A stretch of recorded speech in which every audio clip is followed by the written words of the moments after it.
Hello and welcome to the latest episode of the Bad Wolf podcast. I'm joined by Chris. Hi, Chris. Hello. And what an episode we got for people today, Chris. Oh, yes. Lovely chat with Katy Manning. And I'm still grinning from it, and I think any listener will be grinning as well. What an absolute delight she is. Okay, let's play it now.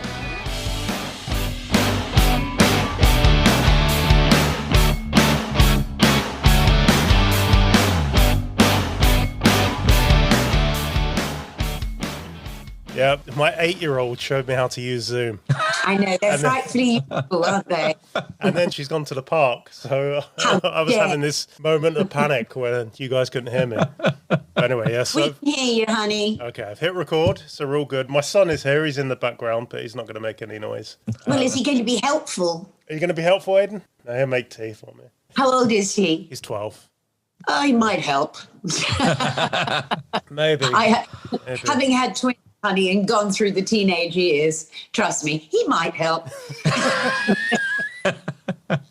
Or just look at you painstakingly with that look that one gets from 12, 13-year-olds. And I used to give them too, I know. Yeah. Okay, so we're now joined by Katy Manning. Katy, hello. Hello. I think I'll start by asking you the most important question you can ask someone this year. How are you? As I dabbed my eye, I'm absolutely terrific. But as you know, I've had this big problem since the first lockdown where I got these amoebas in my eyes and everything was going really well. And then last couple of days, something's happened and it's not very happy. So as I say, forgive me for blotting my eye. We'll just forget that there's anything wrong at all. And that's why I'm wearing my glasses. And Chris, how are you? Yeah, very well, very well. I asked Chris on Katy because Chris is also a voice actor that's worked for Big Finish. We've met and we've done it. We did the. If I could see your face, I would know, Chris. What did we do together? I do the Patrick Troughton voice, so we did the lockdown thing with John Coleshaw. You were wonderful. Oh, thank you. You were just. Well, having worked with Pat, I know the voice well. No, you were terrific. Absolutely fabulous. Well done. Thank you. And so were yourself. Oh, it was a great little project. I loved that. Katy, I listened to Not a Well Woman last night, and it really impressed me. And you're still okay today? But you really impressed me because you do, 25, 26 different voices in that? Yes, and I don't do them separately. The only separate ones I did was the very naughty rap song, which obviously but everything else, I'm just talking into voice to voice to voice to voice, which is how I do voices. I don't do them separately. That's really impressive. Well, I did it on stage as well with Me and Jezebel, where I played 9 characters, including Betty Davis and a 5-year-old child and an evangelist and all sorts of and husbands. And so, I'm kind of used to doing that. Something I guess it's a part of my total insanity is that I can talk to myself in multiple voices. Certainly helps, doesn't it? You can do lots of voices and they talk to each other in different emotions. Yeah. Is that something you've always had the ability to do? Yes. Because of my sight, I used to, as a child, constantly be talking in voices. Very confusing to my parents. We saw the trailer this week for the season 8 box set. I loved it. I just want to know, who do we have to write to get a Cliff and Joe spin-off? There's been a huge amount of that. Is it that we really now have to because we have this thing where we've got to have certain age groups and certain, all of this in everything now. And now we're saying, well, let's get a couple of old pensioners and then we've done our quota for the 80s. But you know what?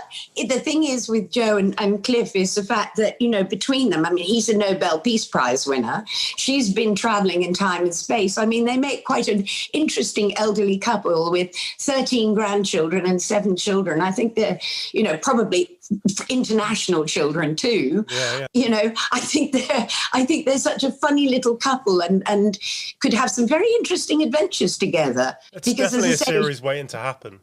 Well, it's certainly different from everybody being sort of very young. We've done all that and enthusiastic. I think it's time to have a couple of old people backing around sorting out the planet.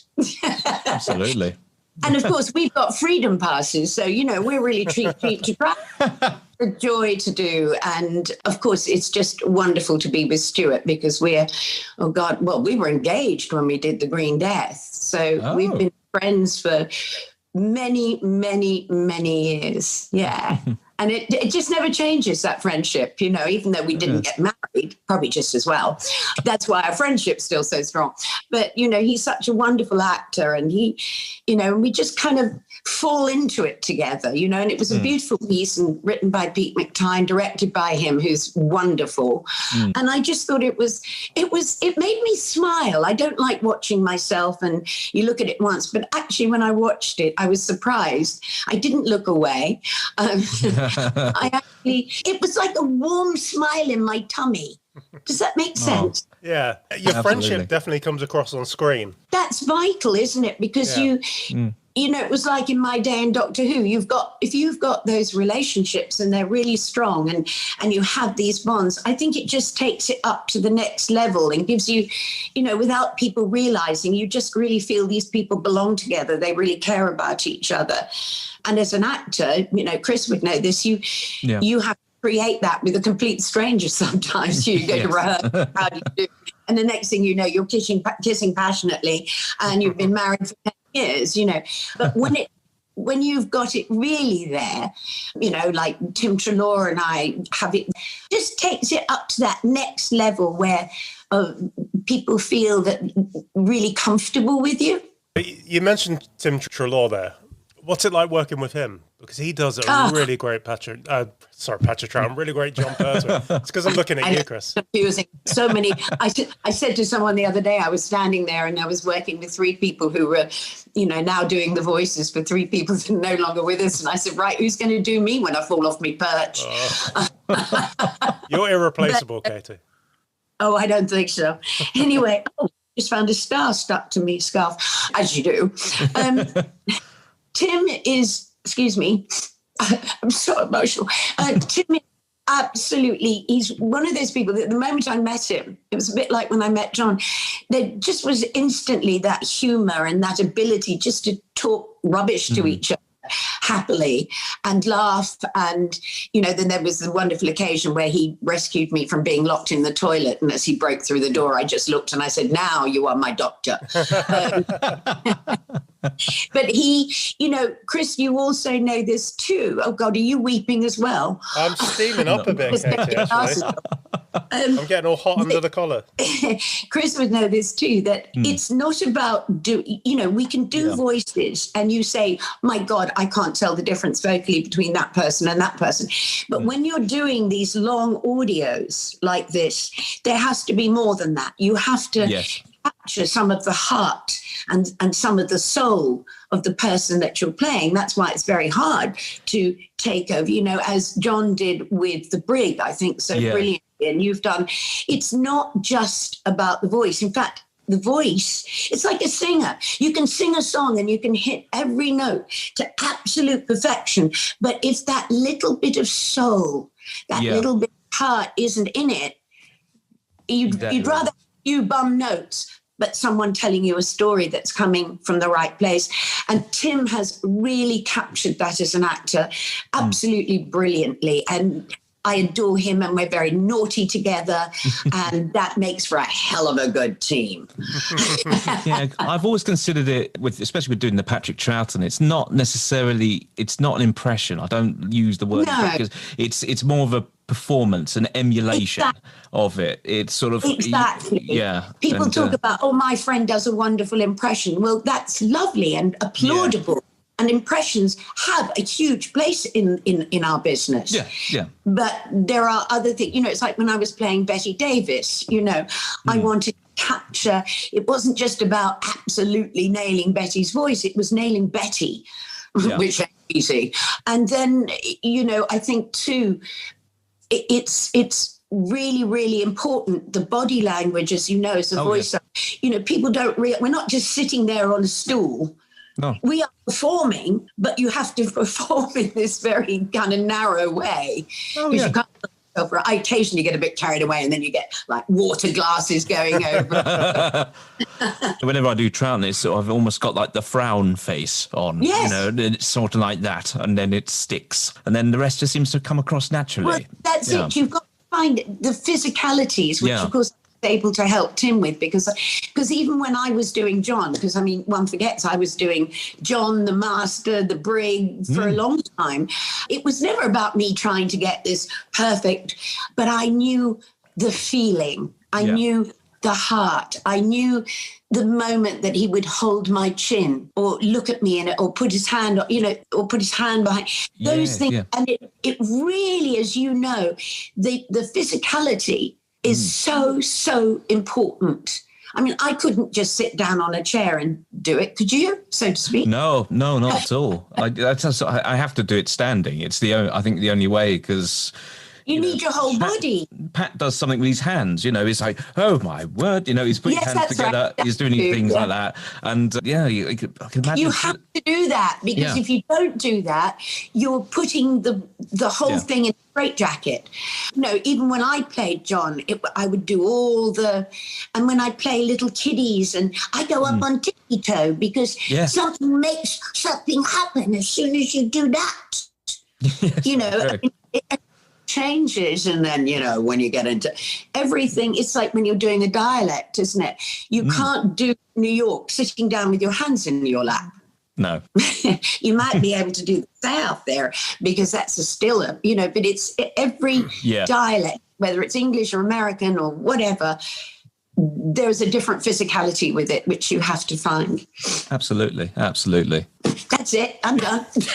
So, going back to what you were saying, Katy, when you were doing John and the Brig, like you said, you did manage to capture their essence in your performance. Well, nobody ever questioned it. No. So if people aren't questioning it, then something's okay. And it's one of those things, isn't it, that you can imagine. I mean, I was even resistant to doing Joe, because I know that David Richardson tried for some time to get me to do it. And I said, why would I do it without John? Yeah. Why would I Joe without? Plus, of course, when I'm standing in the studio now, and I've got John Culshaw, and I've got Tim Treloar, and I've got Daisy Ashford, and I'm playing a 19-year-old. I'm old enough to be their great grandmother. And all you can say is thank God for audio. I bet you have more energy than all of them combined, though. It has been said. Where does that come from? Because you are just this ball of positivity, and your Twitter timeline is just testament to that. How do you choose your attitude every day and decide that, I'm going to be positive? I don't. When I'm doing interviews, sometimes I've had an awful lot of drama and problems and battles to fight in my life, but I don't take them with me. I'm not a result of all those things. I very, very much live in the moment. And some people think, oh, she's so one-dimensional. She's always just so jolly. Well, if I'm not feeling jolly, I'm not going to talk to anybody for a minute until I center myself. But I feel that if something's happening to me in life, and I know not everybody can do what I'm saying, but if something is traumatic, and I have had a lot of traumatic things in my life, but I don't want to make them traumatic because they're in the past. So I don't want to relive them. But what you do is you take something, you think, okay, I can't do this, I can't do that, I can't do the other. What can I do? So my life is always spent thinking, how can I change this? How can I, if I can't, I used it the other day. I said, well, if I can't see very well, I can use my eyes and my mouth. There's always looking for another way around dealing with the problems that life will bring us and the dramas, but not dragging them around with you so that you're always a result of them. And I think that means that I'm constantly I've only got to glimpse a flower and I feel a strange joy and excitement because I'm looking all the time for the things that are beautiful in life. I don't get involved in all that as soon as something happens in politics, everybody's banging on. And as I keep saying, coulda, shoulda, didn't. What can I do? And I think that changes how you look at life rather than always saying, it's disaster. That doesn't get us anywhere, does it? No, not at all. So That's a spectacular answer.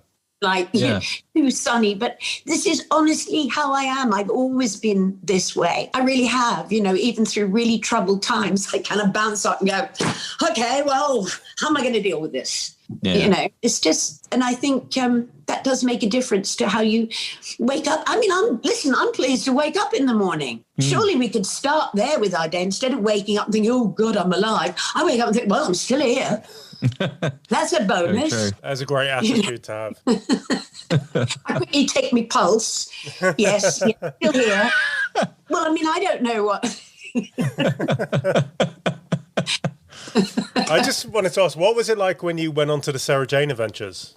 No, I'm not crying about that. It was quite frightening because believe you me, I was not expecting that. I don't think, I wonder if one day I'll ever come back in Doctor Who. That's never crossed my mind.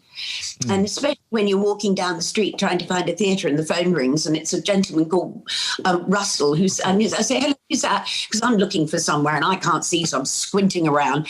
And he said, it's Russell. Of course, I say, Russell who? And anyway, so I was absolutely flabbergasted. I really was. My flabber was deeply gasted. And I was a little nervous because I thought, well, who wants to see Jo trudging back, clutching her senior's pass, But the script was so beautiful and it was so perfect that that's exactly how Jo's life would have gone. I do know that people, a lot of people like to either write their own stories of what happened to their character. Well, I can't think of anything I'd want to do less. Or, or somebody wrote that Jo lived alone in a cottage and was divorced. Well, I don't know what kind of Jo they thought she was. I can't see Jo living in a cottage divorced, being miserable. I mean, people.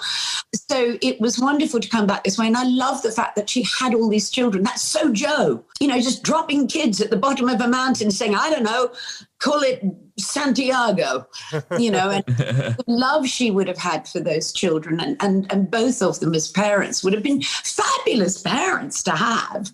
And anyway, so when I got to do it, but it was so touching working with Liz, who obviously we'd had many conversations about, her going with Tom. It sounds like we sound like a couple of tea. She went with Tom and I went with John. But, her absolute, because I think she's so brilliant and I have such admiration for her and also how she played Sarah Jane, and she really shone brilliantly with Tom. And we had lots of discussions about that particular time. So we had a lot in common. We were really good friends. And I knew she wasn't very well. And it was an absolute honor to work with her and to see these two characters that had shared so much and they were very different people. Liz said to me, oh, it's great having you here. She said, because my character's always just a little bit, kind of serious. And suddenly in comes Jo, bang, crash, wallop, done. So she said it gave me a chance to lighten up, a character which should have been played exactly the way she was playing it. But it was nice just to see the difference when they got together. And then working with an actor like young Matt Smith. I mean, I love working with new young actors. I find them so exciting. One's learned a lot from all the actors and the brilliant people that one's worked with in the past. You know this, Chris. You never stop learning. You can't sort of still be doing the same kind of acting. Well, you won't know this, but in the 60s, when we did a very dialogue, you have to just constantly be moving and changing and learning. Yeah. And although we can teach younger actors things, they can teach us stuff. And that's the wonders of this business, that we can all teach each other. And to watch Matt, his physicality was so exciting. He was so generous and so sweet, because that scene that we did together, you don't want to make those scenes like deeply over emotional or, it's a touching little moment. And he said to me, I'm with you all the way. Go where you need to go. Take your time. Oh. Because for me, it was a double emotion, because suddenly when I playing it, I'm now going to dab my eye, not because I'm crying, but because, but I did cry. But, I had all that wonderful memory of all those times, and I don't think about it very often. Yeah, I talk about it, but, and every now and again you're talking about it and you get quite emotional. But suddenly there I am imagining this whole situation, and suddenly the imagination became a reality. And, the faces were between John and everything were morphing in my head, and the moments that we shared, and there was it was a really beautifully written moment, and a moment that as an actress I didn't want to overplay. Working with him was an absolute joy. He was asked what it was like working with me. Now, coming from Matt Smith, who we know is divinely bonkers, he said, she's as mad as a box of frogs. Hello. I'm grateful. It was exciting. And isn't it nice to have played a character that you can bring back? Yeah. I'm really happy to have played this woman who just keeps on trucking along. I've always thought every time I see anyone play the Doctor, I always believe they were the previous ones, So when I watched that scene, I could see that sort of glimpse of John Pertwee in there, which was just fantastic. It was just such a beautiful scene. I don't think you overdid it at all. I think it was nailed perfectly. Well, as I looked at him, and when she got that thing, she saw what you're saying you see, I saw in him. And it was that moment when she realised. And so that's why I filled the tears with laughter, because it really is you. Yeah. I mean, that's a joy with held back tears, isn't it? That old chestnut, you don't just sort of burst out crying. There's always that build to it. And then quite often the joy through the tears. It was an amazing, beautiful script from Russell T Davies. We were very lucky that he brought Doctor Who back. I mean, we couldn't have had a better person to restart this incredible show. And the casting, very fond of the first two that came out of that box. I went, hello, this is going to work. Yeah. And I think it's amazing. And I think all these people, as you know, Chris, have been huge Doctor Who fans. This inspired them in their lives to do what they do. Yeah. And we know that it helps a lot of people through difficult times, but it also has inspired virtually everybody I work with has been inspired by this, all the Big Finish and, everything. And as I say, if it continues to be made this way, with this love, that it goes right back to the very first with Hartnell and all the dedication that went into creating this, the show will continue to run. If it's ever taken over because somebody says, we got to keep this going, it's a successful show, there's money, it's on its arse. In my opinion. Yeah. The love of those two hearts just keeps on beating away. You joined Doctor Who when it was already a success and been running for a while. So what was it like joining something that far in? Well, it was a different success. Again, I came in with colour, we brought in the master, we took the army and put them in proper uniforms, which I think made a huge difference to Nicholas Courtney's character. Yeah. And then, suddenly, boom. And so it was a new time, because although we know there was an adult audience, it was still very much a program that was based in the time that it was shown, et cetera, et cetera. It had been created as a children's program. I mean, I know everybody says, it's not. That's the wonders of Who. But it hadn't really picked up the audience of the older people. We got suddenly in John's era, it went right up in its figures, because suddenly you were bringing in, teenagers. You were bringing in, it started to get this cult feeling from students and things. So the audience was growing. And I think a few people that, parents who were waiting for the football results thought, this is good. I'm going to watch this. And, so it was actually on the move then, but never. And even to this day, I think we should never lose the fact that it should be watched by any age group. And there are subtleties in it, as in our day, were to do with plastics, to do with pollution, to do with the Vietnam War. But they should never override the adventure. They're there. Agreed. If you want them and you are a person that can see them, they're there. But I think we must never, ever let go of the beautiful heart of these exciting adventures. How soon after Doctor Who was it that you moved to Australia? Because you hosted your own chat show. Oh, God, years, darling. I had twins I went into the West End. I did a lot of I did 2 shows for Douglas Camfield. I did a play of the month. I did Target. So I played a junkie and probably one of the first lesbians on television. It was a true court case. And then I played junkie. I did Serendipity, which is teaching people arts and crafts. I was in the West End for 3 years. I did a whole bunch of stuff. I was at the Edinburgh Festival playing a 16-year-old mass murderous girl guide, as you do.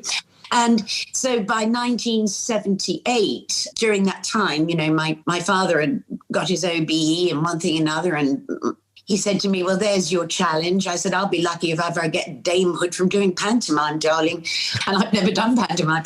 But so by 1978, there's some photos that go around on the internet of me at the 15th anniversary of Doctor Who with Tom Baker, John Pertwee, Pat Troughton, a little tiny Sean Pertwee in it.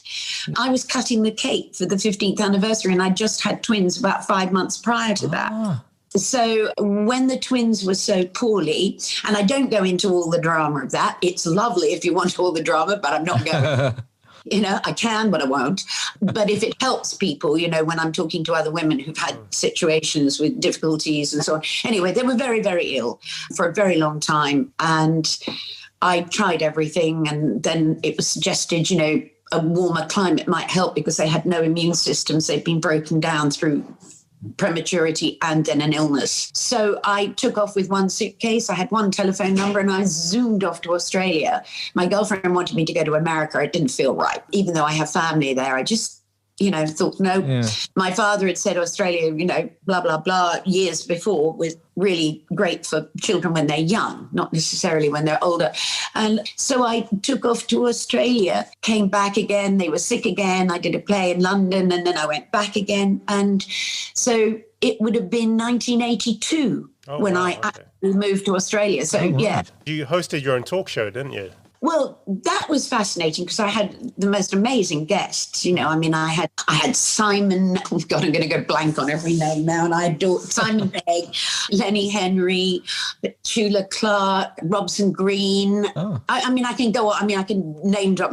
And John Plowman. Wonderful. And I really enjoyed that. But I also did a huge amount of theatre. I started directing, which I'd never done before because my partner said to me, you'd be wonderful. I directed a musical. I directed Shirley Valentine. I did 3 years playing Educating Rita. I appeared at the Opera House many times.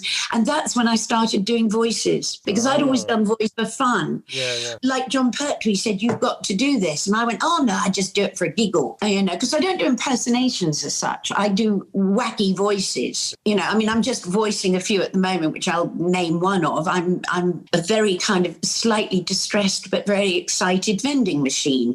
I'm much better at doing inanimate objects. Like when I'm with my granddaughter, everything talks. Walls talk, doors talk. Yeah. Anyway, so that's more my thing. I just make weird noises. And so my partner over there, Barry, said, you've got to do something. And so I went to the top voiceover agent there and I said, well, look, I don't really know how to do all this. And he listened to the tape that I'd made and he said, I'm going to put you out as the voice to get when you don't know what you want.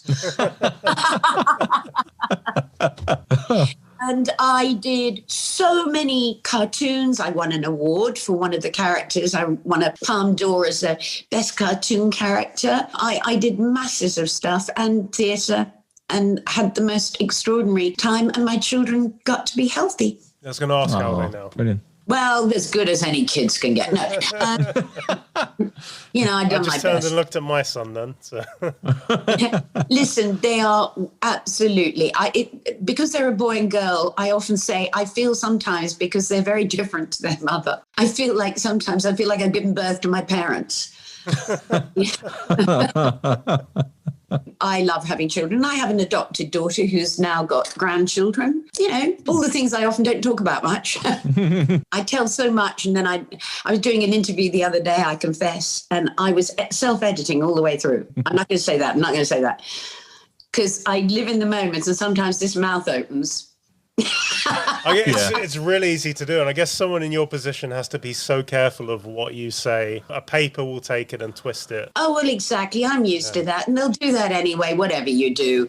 I come over as probably, terribly kind of, ooh, everything's so wonderful. But, I also am extremely protective of my early life because of the kind of people I was hanging out with or living with as well. And when you are with people of that, as known as that, you become very protective. You don't talk about them. You can tell the odd funny story. But also you have to remember that to be in the lives of those kind of people, have to honor those things. And you know that you just don't, I just don't like talking about too much really on that side of my life, because there's a lot of name dropping, which I'm not going to do right now, because it's sort of, everybody looks at those people as, oh my God, because they're looking at them from the point of view of being a fan. I'm looking at them from point of view of having grown up with these people all around me. They're just chums. Oh, well, how did you feel? They did this movie and that, oh, and they're huge star. Well, that's great, but you're not in their lives because you're going, oh, wonderful. You're in their lives because that's how your life went. Simple, really. Katy, I know you're busy, so we'll probably let you get on now, but I've really enjoyed this chat, and I think I've smiled more today than I have smiled this entire lockdown. So thank you so much for your time. I really appreciate it. Oh, look, you're so welcome. And I'm sorry I'm dabbing. And Chris, it's just lovely to see you, darling. And I truly applaud the job that you've done. Thank you. I know you're really good at what you do, but that is so excellent. You really are amazing. Oh, thank you. And keep doing what you're doing. And, oh, gosh, I hope we get to work together one day. Oh, I hope so. I would love to do so. If ever a random person is needed in a big finish, I'd love to jump in. Well, as I say, I would absolutely adore to work with you. So, but if not, I'll just have to listen to you and become a fan of yours, which I already No, so, thank you. Applause to you. Thank you very much. And applause to Martyn for being so patient, and his son, who I think has been even more patient with all of these. Asleep, actually. No, he's awake. He's awake. Was he awake? Yeah, he's awake. Well, if not, let's all shout at him and that'll wake him. Oh, thank you so much, Katy. Thank you, Katy. Thank you, Bye-bye. Martyn. And thank you for being so patient with me about getting this done. No problem. That's all right. Goodbye, my darlings. Bye-bye. Goodbye. Bye-bye. Lovely. Bye. Oh, I've got to press the right button now. Where is it? Oh, it's the old person. I can see it, and it's gone again. Oh, you bugger. Sorry, I apologise. Oh, look, where is it? I'm trying to leave you. This is what I'm going to be like when I have to come off. Oh, God, this is a long divorce. Goodbye. Bye-bye. Bye. Oh, shit. Is there a button on there that just says leave? Oh, I can see it, and I keep pressing it, and it bounces back to your faces. Huh. Right. It says leave. I've left. Haven't I? You're still here. Oh, this is stupid. I'm pressing leave. Shit. Oh, there we go. There you go. She's gone. Oh, Chris, how great was that, mate? That was amazing. Thank you very much for including me. Oh, mate, she knew who you are. I know. Oh, it's so lovely. I've genuinely smiled more through that than I have this entire second lockdown. She's just brilliant. I love her. She is incredible. Absolutely incredible. No, I do appreciate it. Thank you for bringing me along. It was really lovely worries. to. Okay, and there we have it. There was our interview with Katy Manning. I hope you've enjoyed it. If you did enjoy it, please go back, check out our back catalogue. We got loads of interviews up there. I recently did one with Craig Kelly, who's been in stuff like Queer as Folk. He had some great stories to tell me about Russell T Davies. And yeah, I think you guys would really enjoy that. Okay, until next time, bye-bye.